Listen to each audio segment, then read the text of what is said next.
welcome to another developer interview here on Game Wisdom for our Perceptive Podcast series. My guest tonight is a co-founder of the studio Finji, and they are currently working on the upcoming action-adventure game Usual June. And we are on to discuss the studio, June, and anything else that comes to mind. So, please welcome to the podcast, Adam Saltsman. How are you doing? Hi, I am doing great, actually. I'm having a lovely day. Thank you. I am having, as I just telling Adam, a very hot day, as we are officially in the summer, as we're recording this at the end of June. But it is great to have you on. Thanks again for coming on. We were scheduling this, so of course we have all the fun of time zones and busyness to kind of wrap our schedules around. Yeah, I'm glad we're finally doing it. This should be great. And as I was telling Adam, if you are a developer working on a game or just want to come on and talk about game design, I'm always looking for a guest. So reach out to me every which way that is imaginable. So, since this is your first time on the cast, Adam, could you talk a little bit about who you are and what is your background when it comes to game dev? Yeah, absolutely. I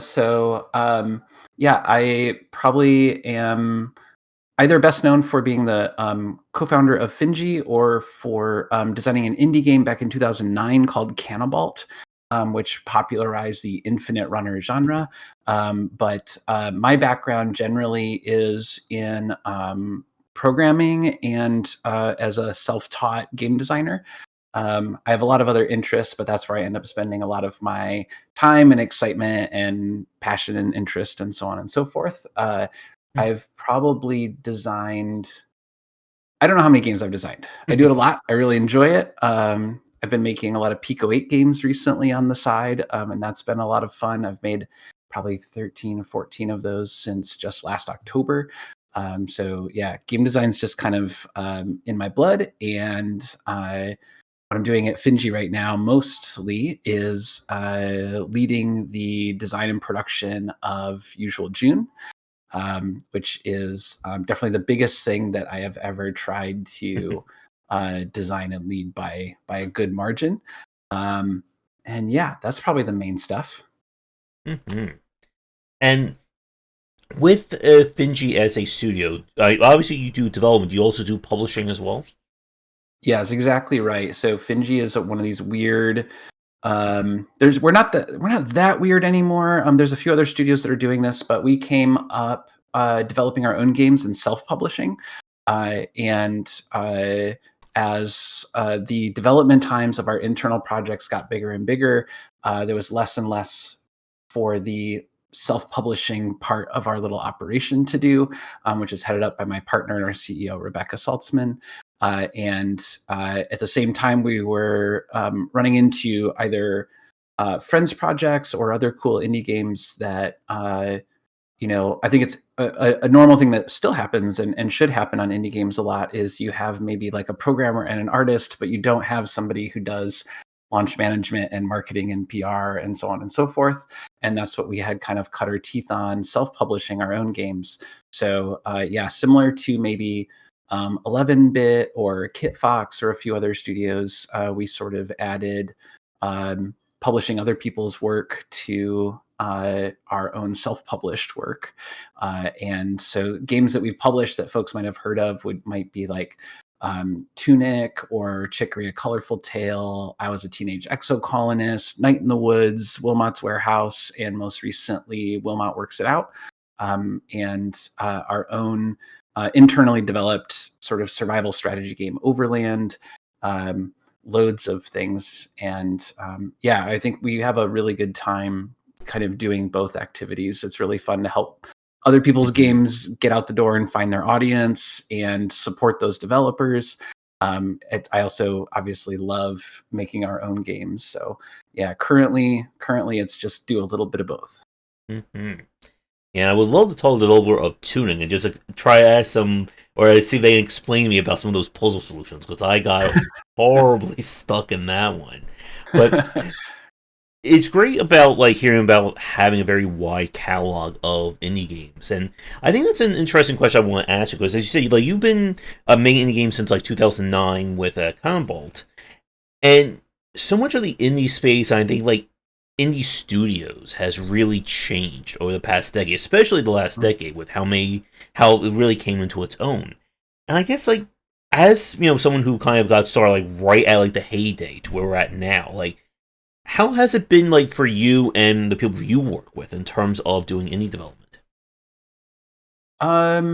Gosh, it's been everything. I think there are definitely examples of things where, I think I'm gonna say we, which is like a really absurd way of referring to a really enormous group of people who are very, very diverse, generally speaking. But I think that you could probably point at places where maybe I think you could make an argument for maybe indie game creators not lost their way exactly, but I've definitely felt like I've been in positions where I've bitten off more than I can chew. I know I've talked to other folks who maybe came up making web games and things like that 20 years ago, who are trying, we're making work that is more ambitious and is a larger scale or higher fidelity, and feeling like, wow, this is actually really hard to do.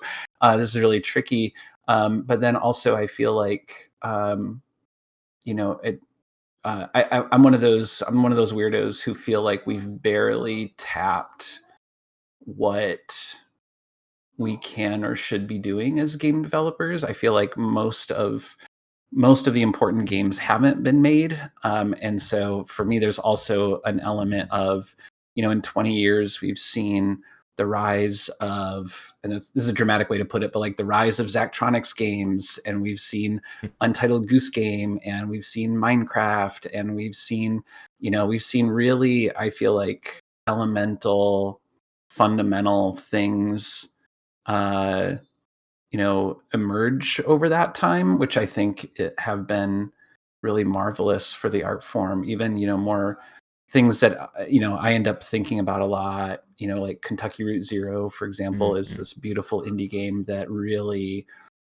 reset people's expectations about like how to use branching dialogue in a game and how to use storytelling in a game, and what's the relationship between older art forms like stage plays and indie games. And uh, so yeah, I don't know. I feel really often feel kind of like humbled and inspired by the work that people have accomplished, but also feel like um, money got into it, and things definitely got weird from that. And I do still feel pretty strongly like we've barely scratched the surface. So very looking forward to what people do next. Also. Mm-hmm.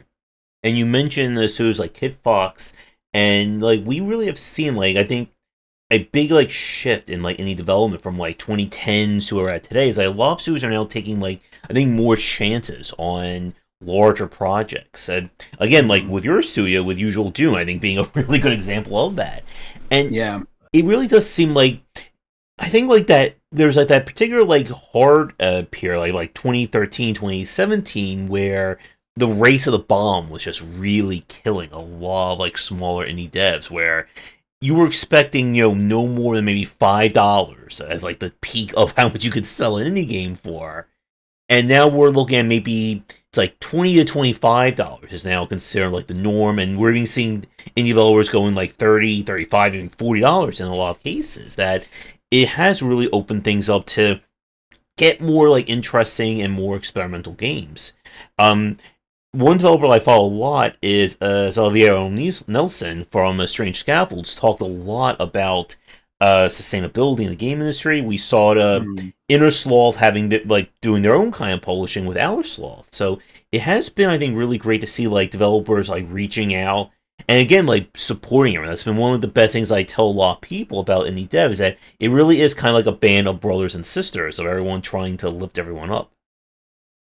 Yeah, I think so. My experience has been like, when I first sort of stumbled a little sideways into online indie game dev communities back in maybe 2006, 2007. It really felt like finding quote unquote my people, or feeling like I was home. And the one of the really consistent experiences that I've had nonstop for 20 years has been a lot of, and this isn't like everybody's experience, but my experience has been typically a one of generosity and support and encouragement. And I know that's not what everybody experiences, but because I experienced that, that's something that we want to then push forward. We want to we want to be one of those people that helped us. We want to do that for other studios or other developers also, because I think it's hard. I think generally trying to make a living making beautiful art is a pretty non-trivial undertaking. For most of human history, that hasn't been a thing that people got to do very much. And I do think I think it's a hard thing to do. I think it's excruciatingly hard to do alone. And I think again, like I think everybody, I assume everybody's had sort of a different or more nuanced. There's lots of different ways to experience this community or trying to like break into games and all of that stuff. And but I think in general, I think there's a disconnect often between how I would say regardless of all the little nooks and crannies, I think there's an idea that because indie games is a business, it must be competitive. And I think the reality is closer to, because it's a business, we're all terrified and we're all hanging on to each other and trying to not die. And that's, again, I'm sure it varies from person to person, but I think that's something that's been really continuously present in my experience. And with kind of like how much indie dev has changed. I mean, when you look at the games that are some of the bigger names each year, like last year we had Balatro. I think the year before that, or 2 years ago, we had Vampire Survivors. We've seen, games that have blown up. And there's always been like that kind of push to try and, distill that down to that formula. Okay, we just need to release one specific game, or, this is how we become rich and famous. And I remember when I had a conversation with Rami Ishmael. This was like 7-8 years ago, I think, at this point. And he was like, a lot of this just really comes down to luck at the end of the day. Like, if your game's in the right place at the right time, it gets that notice and that notoriety. And you can't really, plan that. And no matter how much people try, no matter how many presentations and TED Talks on that topic, sometimes it just comes down to dumb luck. And you have to factor that in. Absolutely. And I think everyone should be anytime you pull up a YouTube video that's like how to sell this amount of your game or whatever, just like skip to the next video. That's nothing. That doesn't work. I think there is I was just looking at some stuff this morning. I mentioned earlier, I've been making little web games on the side again. I've been having a lot of fun doing it. But I've been putting them up for folks to play online, and every once in a while I'm kind of like looking at like, which one of these games is popular, which one do people like, and then I always have like a little guess. I'm like, oh, I think this one's really good. I think people are really gonna like this one. And it's so complicated. It's like it feels like it's trying to predict the weather. Like there are rules to the weather, like it has to be hot to get a thunderstorm, but just because it's hot doesn't mean there's going to be a thunderstorm, right? And so I have a game that's like a few hundred plays a day just on itch.io. Like that's like not a bad bit of traffic for a silly web game that's not being actively promoted anywhere. And it is it's out of all my games, it's the one out of all my little web games since October, it's the one that I felt like, oh, this one has the legs. This one has the replay. This one has a really crunchy, fun design. I'm really glad that I found the magic recipe. And when I initially put it up, almost nobody played it. And then, 6 weeks ago, the itch.io homepage featured it. And since then, for 6 straight weeks, it's been 400 plays a day, every day, like clockwork. So I do think there is, I'm hesitant to, I think sometimes it's easy to just say everything is luck, nothing you do matters. But I think what the Balatro dev does, what the Vampire Survivors dev does, I don't think that's pure luck. They've made something that you can pick at. They made something based on, what they thought genuinely was fun and interesting to pick at as a player. They were designing with a player's mindset and everything. And they found their audience, like it was kind of like both things. So it was just like, it was a tiny reminder for me today with this little web game that it's like, oh, this game had legs, but until there's a certain number of people playing it, maybe that just doesn't matter. So yeah, I think there's kind of two pieces of the puzzle there for the vast majority of games. I think you have to have a game that has a certain amount of depth and honesty, I think, to keep people's interest. But then this other thing has to happen too. And I think a lot of the advice out there is either seems to want to downplay one or the other. That seems to be where we land. It's like you can get around luck by having a stock market brain, growth mindset, figure out growth hack your game business or whatever. And then on the other side, it's like, nothing matters. Just like put out random games. Hopefully one of them gets lucky, et cetera, et cetera. And I think the cool thing and the scary thing is that in my experience, it has to be both. Both things have to happen, and that's cool because it's I feel like it's a reflection of quality of design, and it's scary because I think it's a reflection of, I hope the algorithmic spotlight Eye of Sauron points at your thing for just long enough for it to hit a certain amount of momentum that produces a certain kind of self-sustaining audience dynamic. So yeah, I think it's cool. I think it's scary. I don't know. Something like that. And like when it comes to game design, like as you were saying like a minute ago with like people saying, oh, this is the perfect way to market your game, like I've seen people also try to do that same thing with design. Like every platformer needs to be like this. Or you need to design your shooter to be exactly at these perfect dynamics. And that will be, you'll make the next Doom or whatever. And right. It just doesn't work. Like I always say, like there's foundational elements to like mechanics and to systems, but that's like the starting point. Like you need to do something beyond that. And it's why, like as I was telling you before we started, that I cover so many indie games these days, because that's where I see like that kind of reinvention and that innovation of a lot of these designs. Like some of my favorite shooters are not from the AAA space. I mean, I love games like Ultra Kill, Sulaco, Cultic. There are so many in the shooter and boomer shooter category that it's just mind-boggling these days. And just before we came on, I was like reading what people talk about with a Marathon from Bungie and how they're kind of putting on indefinite hold. And like people are saying, like, this doesn't sound like they're being excited about games. It sounds like they're just like reading like a stock track. We're trying to perfectly make a dynamic of our fun, or like it just doesn't really like they're designing something that's going to be interesting to the player. And it is just very like counterintuitive to, I think, what we see from a lot of indie developers.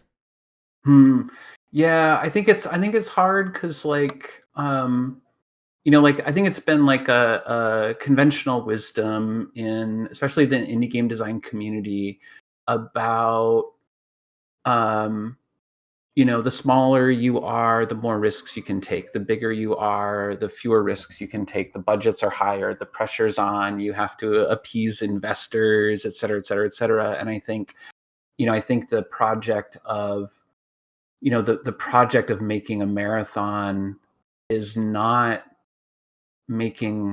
really making a marathon sequel. It's really making a Destiny sequel, and that's a monster undertaking. I don't know how any human is supposed to really seriously think about I can't conceptualize even sub pieces of how you would go about doing that, and I think and they have such a massive audience for that. Like I think like I'm sure this is not fully lost to time, but like a lot of the people making Marathon were the people making Destiny, one of the biggest online shooters of all time, and a lot of them or from Halo, one of the biggest FPS franchises of all time, right? Like the stack of this audience, the scale of this thing is so bonkers.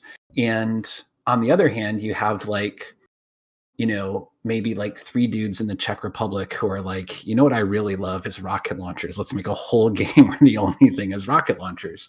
And I think while there are through lines and there are connections, and I think you could compare those things in different ways. In some ways, they are a totally different project. It's almost a completely different undertaking. And I do think there is, my soft spot clearly is for generally this kind of game that is rooted in these slightly smaller design moments. And I think, like when indie devs are scaling up their projects and taking on these bigger projects, I think one reason why people, talk about Dark Souls so much, for example, is it's a funny middle ground game in a lot of ways. It has a lot of the surprises or strangeness that you are looking for when you turn on an indie game, but then it has this kind of like bigger scope. It has these beautiful 3D levels. It has these kind of like unfolding and larger surprising moments and things like that. And I think I'm probably rambling a little bit, but I end up feeling like, there's, I think there are games on these two extremes, and then there are these games in the middle. And then I feel like indie games are almost never really trying to make Destiny 3. Maybe sometimes somebody tries to do that, and it probably turns out really weird and cool. But I think mostly we're kind of like, we're either making a little 2D thing to entertain ourselves or our friends, or when we're feeling really spicy, we're thinking like, maybe I could make, I know I'm not going to actually make Dark Souls, but maybe what if there's something like that? What if there's something that is a little bigger, it's a little more detailed, but it maintains either this sense of curiosity or this sense of silliness in a way, or whimsy, but not in the Beatrix Potter sense. Whimsy in the designer going like, now I'm just going to put a skeleton in this barrel because it's funny. It's not because I saw a YouTube video that says you should always put a skeleton in this corner. It's because, to me, it's genuinely funny if he pops out here and tries to throw you off the ledge. That's the only reason, like that designer voice element that I think is really special. Mm-hmm. And like we'll definitely have to get talking about usual June, so we're already 30 minutes and we'll be here for 2-3 hours if we're not careful. I guess like very quick, like with Dark Souls, I think like what really like resonated with even going back to Demon Souls was something that no one was really like seeing before at that particular style. And I think that's always been like one of the big aspects that's helped a lot of indie devs, is being able to create something that kind of resonates differently than what we're normally used to. Like if we go back to something like Stardew Valley. Well, of course, Stardew Valley was obviously based off of the Harvest Moon formula. No one was making a, like that kind of like farming slice of life sim when the game came out. And it always has that challenge of, like, from like the rest of the indie side of things, like, what do you do with that information? Because we've seen developers who will just chase after whatever is the hot new thing. We saw that with Bullet Heavens. We saw that with Stardew Valley. And even going back to Cannibal, we have seen that with Endless Runners. There have been many of them. Yeah. And it's that kind of tough balance to walk, because or you're inspired by something, but how do you, add that X that makes it different or makes it uniquely you? Totally. Yeah, I think it's hard because I think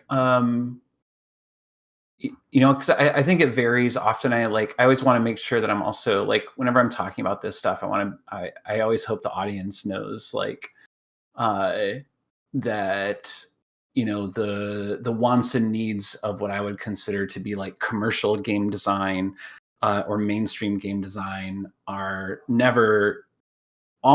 not always just the same as hobbyist game design and making games as your form of self-expression. But I think when you are trying to do this commercial game design thing, I do think it's really hard. I think you have to have the old and the new. You have to have both, right? Because if it's just familiar, if it's only made from familiar parts, then nobody's going to care, either because they've already played it 100 times, or because somebody with a bigger budget than you has already done that, but with better assets and more whatever.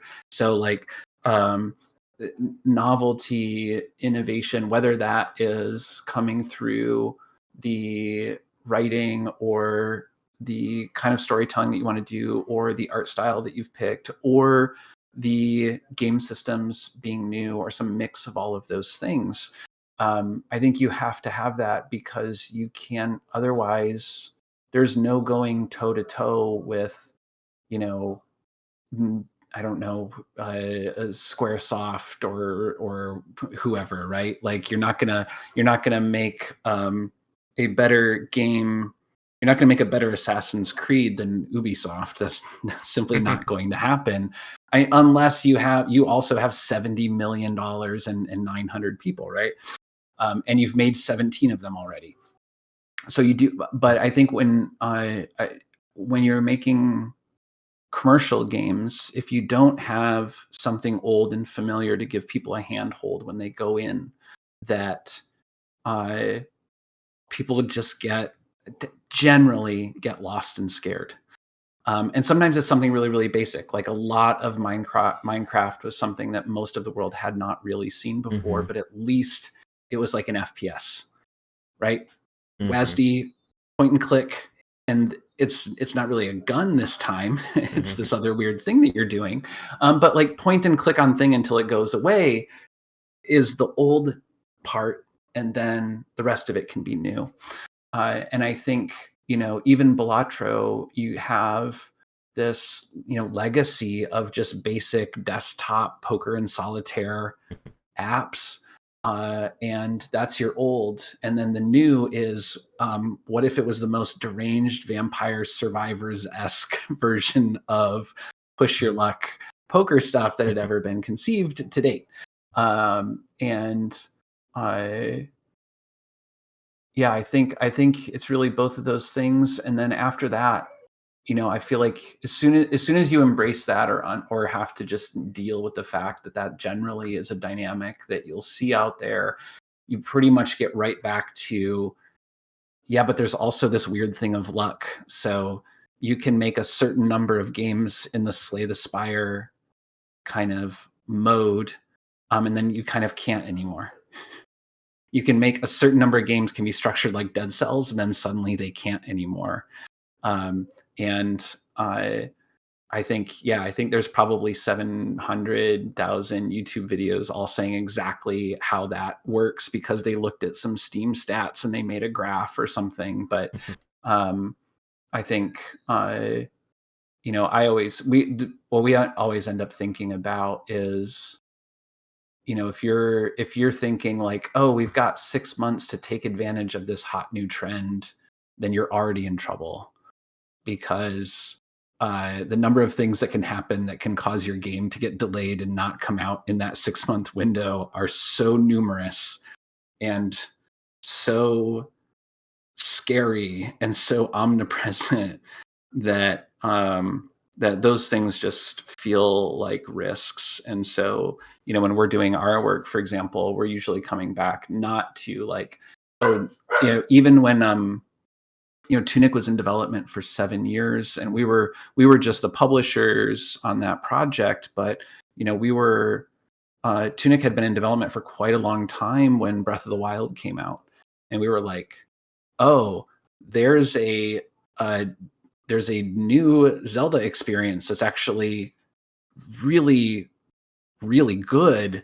And it's big, and it's strongly influenced by Ghibli Studios' visual aesthetic, and it's this, and like, Castle in the Sky, for example, was one of the big reference points for Tunic for a lot of its development. And we knew that we weren't making Breath of the Wild, played through it. It's like, oh, these games are really, really different. We don't have to panic about this. We're not on the clock here, because what we're doing is different in a meaningful way.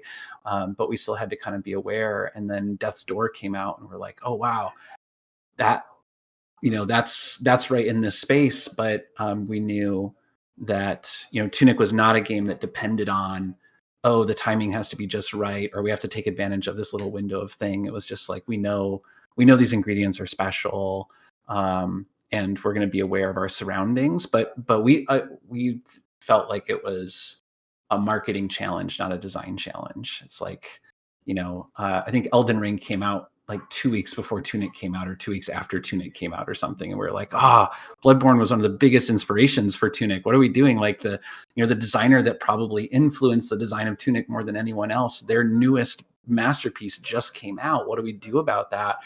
And we just said, we have to roll with it. We have to acknowledge it. Like, and these games are so different. And so, Tunic became a game where we didn't try to, it can be a pretty big game. Like, I mean, there's a lot going on in there, but we didn't try to emphasize that when we were telling people about it. It didn't become like Tunic's are really big for an indie game, because it's like, this it's not big compared to Elden Ring. That's not the thing to talk about. That's not what we should be focusing on. So yeah, I think it's tricky, but I do think there's a certain amount of like, when you're deciding what old parts is your game made of. Tunic's made out of a little bit of Bloodborne, a little bit of Fez, a little bit of Zelda, and then what are the new parts? And it's like, the specific way this is put together, Andrew's incredible sensibilities about a puzzle book and about this interplay between the manual and the game. Like that's in nothing. That's still in nothing. And it's probably nobody's ever going to do it again, because I still don't know how Andrew did most of it. Like, it's this whole other thing. And that thing is invincible. That thing, Tunic could have come out, last month, and it would have, I think, been a big deal, because it had one of the things in it that was new, didn't depend on being, just new enough or fitting into this little window. So I think,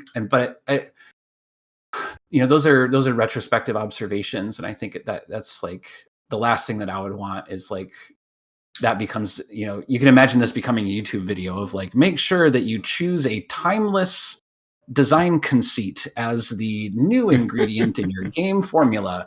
Like, I think it's something that you end up really doing by feel and gut checks, and thinking about where the emphasis goes, and trying to be honest with yourself when you're playing your own game. Like, what is jumping out at me? Like, what excites me? Like, what's fun or special to me first? And I'm going to chase that, and then I'm going to see what other people think of it too. Mm-hmm. Again, like that, one thing that you just said, we could probably spend like 2 hours breaking down on that one point, but it is like such an important aspect. And I have one thought of it, and then I think we have to get to usual June, because we're knocking up on our time, and we already used so much of it. But like, it's something that I tell a lot of developers about, that you have to be able to tell someone what makes your game unique. What's the reason to play your game? And you can't just say it's an endless runner, or it's a bullet heaven, or it's a deck builder, because people have played tons and tons of those. And again, like, you're talking to someone who, I've covered over 100 games from the last Next Fest. I have played so many of these games. So just telling me, oh, it's a first-person shooter, or, oh, I just wanted to make my version of Mario. It's like, okay, that's great. I have Mario over here. I have Doom over there. You have to be able to explain to someone why they should care about your game. Whether it's a story perspective, a gameplay perspective. If you can't do that, then why again should someone be caring about your game when there's dozens and dozens of them coming out as we're talking right now? Yeah, and it's I think it's really hard to do well most of the time, because most of the vast majority of games that have a certain amount of staying power, that make you want to spend more time with them, that you can't stop thinking about, I think tend to be hard to summarize. Like, the elevator pitch for Tetris sucks. What are you supposed to tell somebody about Tetris to try to convince them that this is one of the most beautiful games ever made, and it has more players now than it ever has in its 40-year existence? Like, you say, what do you say? You're like, okay, so there's blocks and they fall down. Sometimes they disappear. It's the best game ever made. Like, it's so hard, and you really have to, we end up just feeling like you have to treat it like a design problem. And we usually approach it like, the goal is get somebody, what's the magic words that make someone imagine that they're already playing your game, and they're not imagining it perfectly, but they're close enough, and the piece that they're imagining is the piece that your game does that the other games don't do, which is, essentially restating what you said earlier. But I think it is, it's not always the first thing that people reach for. And I do think it's really vital, and I think it's doable. But I think it's like a level design problem almost, or like a, what do we call this item? Like, what's the perfect name for this inventory item to give you the prompt of the way you use it in combat or something? Like, as game designers do that kind of work all the time. And then I think when they get to marketing, they sometimes just go like, marketing, and it's terrifying. And like, they got the 1,000-yard stare, but I think it's not that different from the work that a lot of game designers spend a lot of their time doing. You're like, a lot of parts of your game are already trying to convince a stranger to do something weird.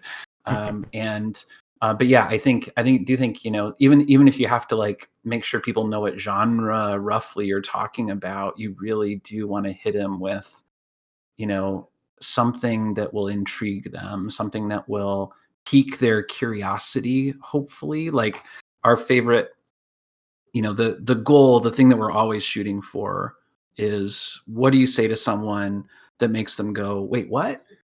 How do those fit together?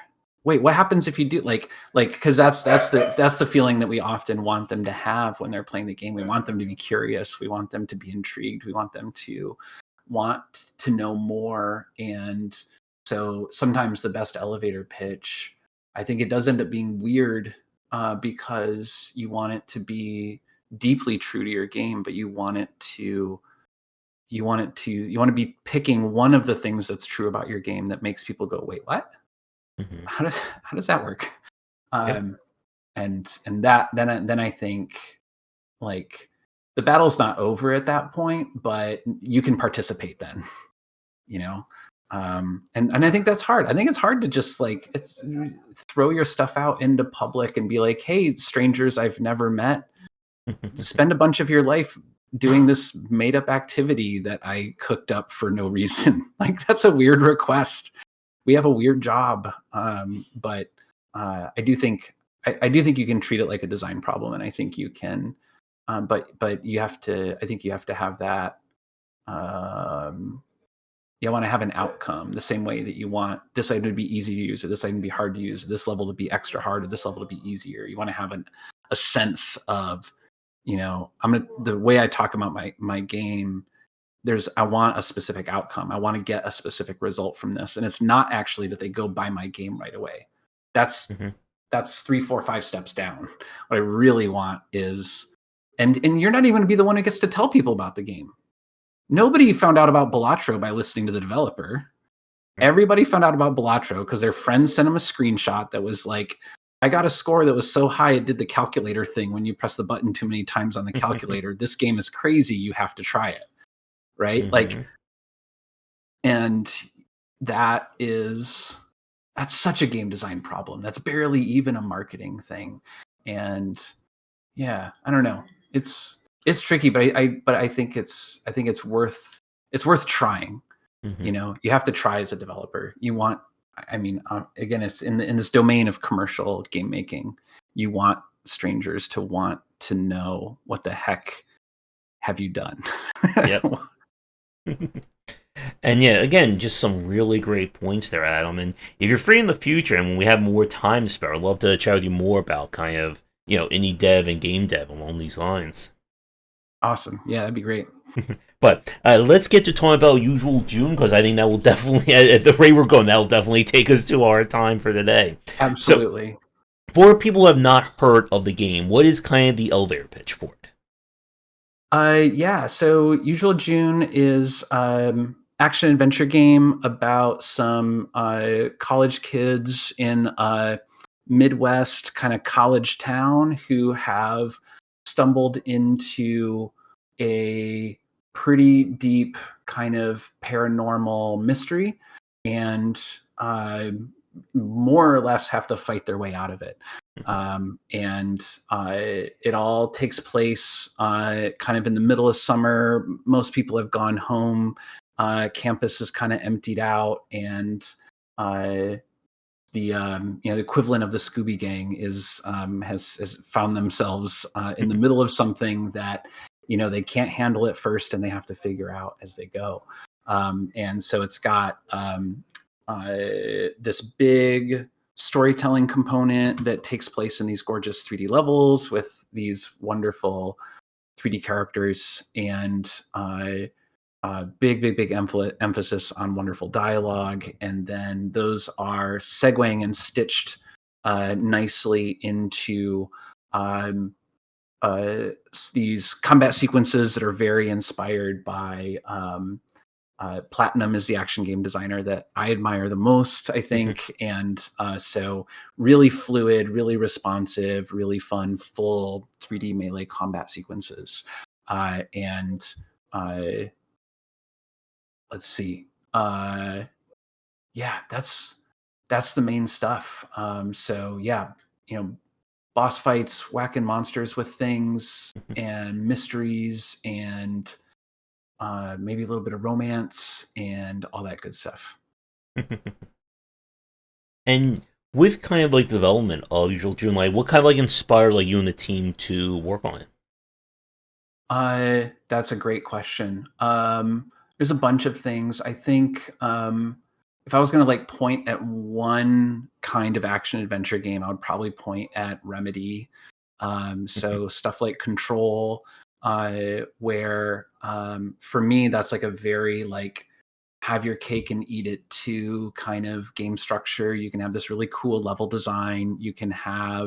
There's all this room for great writing. Like in Control, I actually read all the memos. I never read the memos in a game, but by having the first couple be really strange and particular and really nicely written, I felt like, oh, I can read all of this. And Night in the Woods is another influence for sure, which is funny because that's a game that we published, but that kind of spatial storytelling approach and that dependence on dialogue and character is really fun and exciting to me. And then, the other big inspiration was, kind of this 3D level design and 3D kind of smooth 3D melee combat stuff. Just for me, I've never gotten to do that kind of stuff before. I'm a big Bayonetta fan, Vanquish fan. I don't know if anybody's played Platinum's Transformers game. It's so good. But that there's something about that smooth, responsive, kind of creative feeling combat is so cool, and I really wanted to essentially learn how to do it. So this game is a little bit kind of my way of doing that. And learned a huge amount, which is great, but it's also really, really fun now. And yeah, 3D level design. So all the way back to Quake, honestly. But from Quake up to Elden Ring, just that the feeling of a really good 3D level for me is like going up the stairs and not knowing what you're going to see when you come around the corner, and the level designer having made it so that as you come around the corner, something is kind of revealed to you very on purpose. I think the level design and stuff like Dark Souls and even all the way back to Doom in some ways is often, it's as if the hallway is a curtain that reveals, it gets pulled apart to reveal the really cool next room that you didn't imagine you would be stumbling into next, or letting you like see a little peek of it, and you kind of come around the corner and it's finally revealed to you. So that feeling of the reveal is actually like one of the through lines in the design for me is dialogue that reveals things about characters, a plot that has cool reveals, maybe even a couple of twists, level design that has this revelatory kind of pattern of like, whoa, I came around the corner and I didn't expect to see that. I'm really excited to put that stuff in, and even things about like history and the US a little bit. So, we, Becca and I both grew up in the Midwest, and so we have a soft spot for Midwestern cities, but they're also just objectively weird. Like, the history of cities in the Midwest is so strange. 100 years ago, they were some of the most important cities in the world, and now they're just the capitals of flyover states. Like, that's weird on its own. A lot of people don't know Detroit has one of the biggest salt mines in the United States is under Detroit. It's not near Detroit. It's literally directly under Detroit. That's the most Dark Souls thing that you can have in the real world. Chicago, they needed to reverse the flow of the river from Lake Michigan at one point because all their sewage was flowing out directly into the lake. But they couldn't do it just by dredging. So they actually jacked up the whole city by 15 feet. One building, like one skyscraper at a time, one high rise at a time, got cranked up 15 feet above the lake level so they could redesign the way the river flowed and send their sewage to the Mississippi instead of out into Lake Michigan, because Lake Michigan is where they get their drinking water. And even where we live, Grand Rapids, there's a massive gypsum mine right under the city. The Founders Beer Brewery uses it to age some of their beer. Like, Midwest cities are just weird. The history is weird. There's layers of history and there's layers of geology, and we're just really, really excited to tell a story that gets to take advantage of that. Those are. It's just so weird and interesting to us. And I guess I may not have mentioned, but it's also Usual June is also a ghost story, and so we're really, really excited about the idea of forgetting that these were the most important cities in the world at one point, and then being able to maybe experience that through the ghosts that are still there and all of that stuff. So it's a big tangle of things, but it's all stuff that we're really excited about. And like we've been talking about, there's no games about this, and there's not even movies about this anymore. They used to make movies in Chicago and Detroit, but they just kind of stopped at some point. They're just flyover states now. So, really excited to tell a story that's really rooted here, and does some new stuff and combines things. But at the end of the day, you know what it ends up kind of feeling like? It kind of just ends up feeling like a JRPG. You do your story areas, you fight a bunch of monsters, but it's got this fluidity and it's got this really atypical setting, and all that stuff combined just makes us really excited about it. Mm-hmm. And you mentioned like a Kentucky Route Zero earlier that also like had like that kind of like our inspiration for like Americana that really Absolutely. I think resonated with people. Yeah, and I think it's not a coincidence. We've been my partner Becca and I have been making games professionally for almost 20 years now, but in around 2013 is when we kind of like reformulated everything into Finji and shifted a little bit the kinds of games that we were trying to make and why we wanted to make them. And if you look, that's around the same time the first couple chapters of Kentucky Route Zero came out. It really that game hit me like those first chapters really hit me like a bolt of lightning, and I think it felt like, oh, and this happens periodically. Every once in a while, you have this experience. I think, as again, this idea that like maybe like we've only scratched the surface of what games are. I think it's normal and natural to periodically be reminded, like, there's so much unexplored space. And Kentucky Route Zero definitely, I don't even know if it's true that that's an example of the unexplored space, but that's what it represented to me. That's how I experienced that game. And other games also, like there's chunks of things in Bloodborne where I just go like, oh wow, I've been such a coward about level design. look what you could be doing with level design. Like, look how good the jokes in a level can be. Like, look how much like secret semi tutorials. Look at the way you can use a castle to trick someone into suddenly realizing one of the game's core mechanics or whatever. Like you stumble into these things, but yeah, Kentucky Route Zero was a really formative experience like that, I think, where it was just like, oh, essentially, this is maybe over dramatic, and I don't mean to lay this entirely at Kentucky Route Zero's feet, but a little bit of a feeling of, oh, I've been making games wrong. They can also be this. I've been thinking about them the wrong way, or an incomplete way, at least. And I think that's definitely still in our DNA. And I think if folks look up my last game, Overland, you might look at it and go, okay, yeah, the at least the aesthetic links between Kentucky Route Zero and this game are really very obvious at a glance. And again, like in terms of our time, we got about a few more minutes. I'm like trying not to ask you like 20, 30-minute long questions because again, there's so much to talk about. I guess since we are knocking up on our time limit, I guess one final like game related or gameplay related question I want to ask you, and then we'll kind of go into our wrap up. What was it like? You mentioned being inspired by Platinum Games. Again, Platinum is definitely one of the tops in terms of action game design. Yeah. What was that like as a designer to try and like emulate or learn for that to build the system for Usual June? Oh, that is a great question. So a big part of it was technical. The engine, sort of like the layer that sits on top of Unity, the programmer that architected that stuff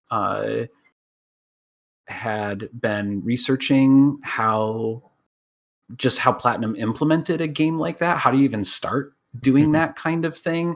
So that was a huge source of information. And so there was a big technical component, but then there was also this weirder like taste component of like, what do I want from it? And also like we were talking about earlier, the old and new trick, like I want, tap this button to dash, tap this button to do light melee, tap this button to do heavy melee. That's going to be familiar. What makes our version of that special or feel as good or stand out or whatever? And so there was a big kind of like exploring, where do we fit into that, all the way, and that's everything from like, what are your thumbs physically doing from moment to moment and why, all the way up to, do we want to have some kind of spatial resource, or like these, I think folks knew Platinum stuff pretty well. There's always this there's almost always like a resource. You're building up a super meter. They're influenced by fighting games a lot. So like, oh, as you take damage, you get to unleash a super move, or you can do this thing. But the scope of their work goes all the way to like Shinji Mikami games, including Vanquish, which is very like arcade informed more than fighting game informed in a lot of ways. So kind of like looking at that whole pool of things and thinking like, okay, we want the introductory, we want the main way to go through the game. If you are not a hardcore Japanese action game player, you can do it. You can get through it. But then rather than have that be like an easy mode, that's one of the things that's in there. But then the design problem, and if this gets too abstract and weird, that's on me. And I know we're getting close on time, but I think to me, the interesting design problem is not how do you make hard mode and easy mode. It is how do you set a reliable baseline for how to get through combat. So for us, that's your basic melee combo and your basic dodge. And they're both basically totally effective in almost all scenarios. However, it's not the fastest way to get through that scenario. And it's not always the funnest way to get through every scenario. And so the rest of designing that combat, I approach specifically as what do you add and how do you present things to the player as prompts.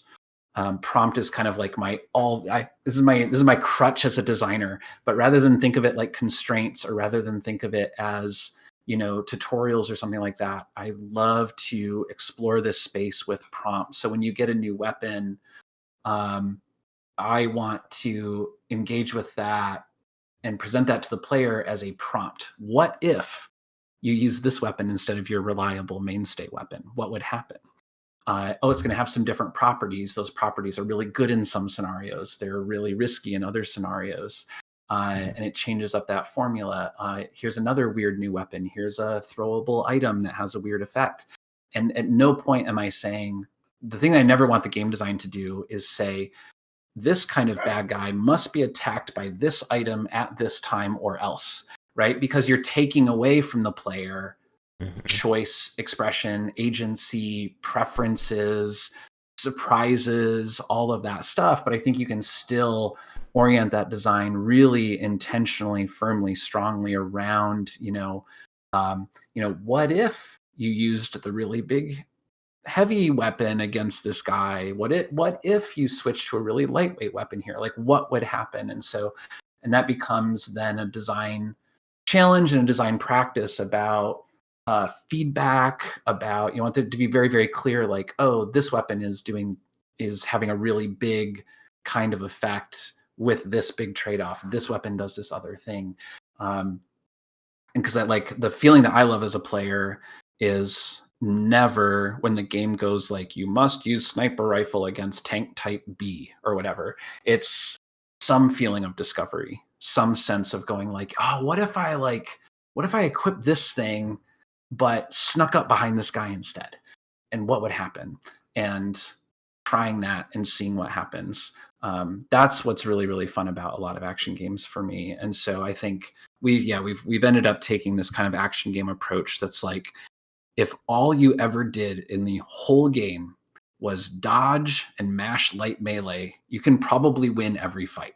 There are definitely some fights that are going to be harder to do that way. There are some fights that are going to be longer to do that way, but you could do the whole game that way. Don't recommend it, but that is an option. And, that's, to me, that's like going all the way back to even like Secret of Mana or something like that. Or, old Zelda games. Like, it's not about your dexterity as a gate to being allowed to play the later parts of the game. You can just smash your way through it and good. But then, we wanted to have space for, what I think of fondly as the action game nerds to really kind of like cut loose. So, we've got and I've designed everything down to the frame. Like, what frame of what attack are you allowed to live switch weapons in the middle of the combo, and what happens when you do that? What frames can you activate your parry from? What moves can cancel the parry into the Like, that's all there. There's just no part of the game that says, if you don't do this, you're not allowed to play the rest of the game. But it is there so that you can style, so that you can express yourself, so that you can play through the game twice as fast as a naive player might play through the game. Like giving that room to have the fun of the action game without demanding that you pass the action game exam just to play the next chapter. And it's tricky. And I think it's an open question whether or not I have succeeded, but we had a lot of time to figure out how to approach it. And I think it's a really fun way to make this kind of action game, especially when it is set inside of a narrative adventure like this. And yeah, again, like, we unfortunately do not have the time to get really into the weeds of action game design, because there's so much to unpack with it. And it is very hard, I think, to do it right. Just like as we talk about all the other genres in our conversation today, that anyone who thinks about action game design can make, just smash light attack for 80 to 100 hours of this game.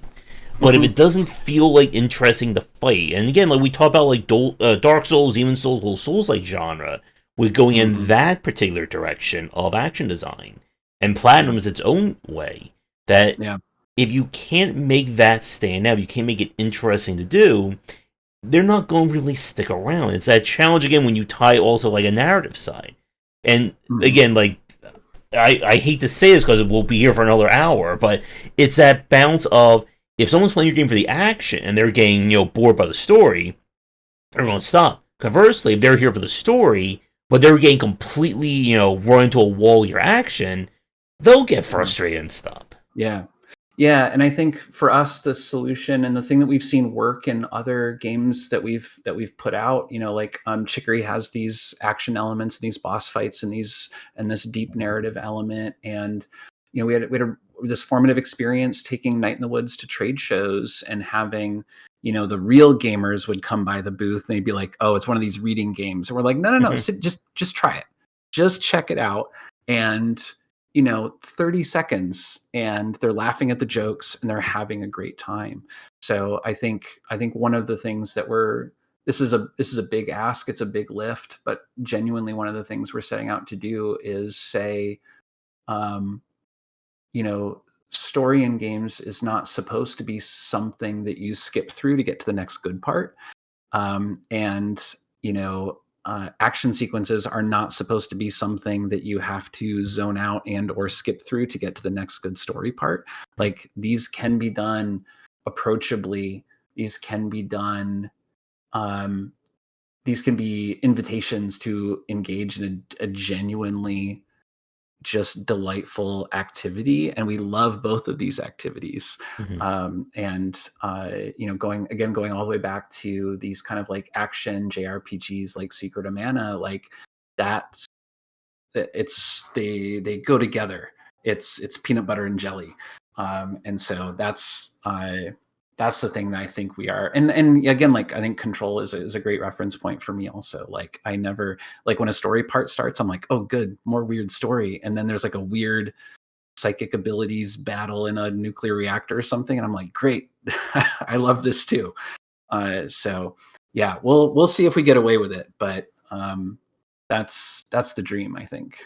All right.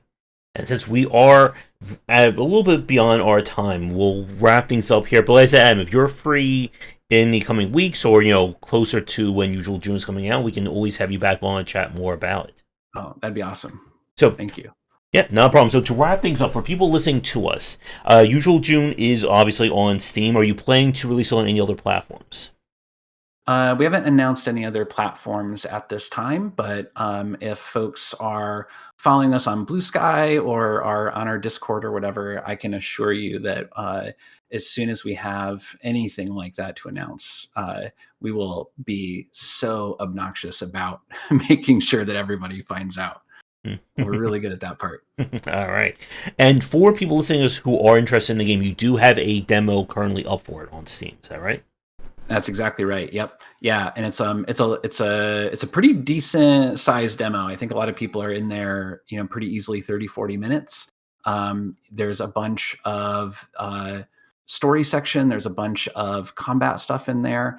And I think it's pretty a bunch of beautiful environment art and character art and also wonderful VF. Like it's the whole thing. It's a whole thing. Beautiful sound. And I think a great indication of what to expect when everything's done. And of course, the big question I have to ask: do you have any idea about when the game will be released? Anything to tease people listening? Oh yeah. I would love to hit people, but that's definitely a TBD. So I think if folks are following us on Blue Sky or Instagram or hanging out in the Discord, we are anxiously and eagerly working to figure that date out, and we'll let everybody know. But we're getting there. All right. So I guess the final thing for today then is: do you have anything you'd like to say to the fans? Any final points to take us out on? Oh, gosh, that's a great question. Let me think. I guess I would say everybody go play that Transformers game that Platinum made, but I don't think you can anymore. Yeah. I think the licensing expired for it. So Hmm. I think mostly I would just say like thanks for listening. If you want to check out the usual June demo, I think it's really gorgeous and wonderful and worth your time. And otherwise, I'm just really excited to bring people the whole game as soon as we have it. All right. And you mentioned, of course, Blue Sky. Anything else you want to mention in terms of social media reach outs, websites, X, Twitter, or whatever? Oh yeah. Yeah, I think probably the Finji account on Blue Sky is super easy to find. The Finji Discord, all this stuff is pretty easy to get to from kind of our main landing page, which is finji.co. We're on YouTube with a bunch of like developer interviews, so you can hear from the usual June art director, the designer of Tunic, the graphic and game designers from Wilmot, the writers and designers of I Was a Teenage Exocolonist. There's a bunch of just awesome developer interviews on there that folks can check out. But pretty much you should be able to get to everything from finji.co or from any of the social media profile accounts. Yeah, just lots of lovely stuff from all the awesome designers and developers that we get to work with. All right. Well, again, since we are set for time, I don't want to keep you too much longer. But like I said, if you are free in the future, I'd love to have you back on, and we can chat more about game design, about trying to make an action game, and of course, more about Usual June. Awesome. Yeah, that sounds great, and thank you for having me. This was lovely. Not a problem. So, for everyone watching, be sure to check out the Usual June demo. I'll include links to the social media stuff Adam mentioned down below. As I said at the start, if you are interested in coming on to chat about game design, about your upcoming game, anything related to game dev, please reach out. Of course, if you're watching this on YouTube, do the YouTubing stuff. Check out all the many copies of my books, subscribe, Discord, all that great stuff. You'll find links to that down below. And with that, come back for the discussions on game design here and on Game Wisdom, where you examine the art and science of games. Until our next podcast, have a great day.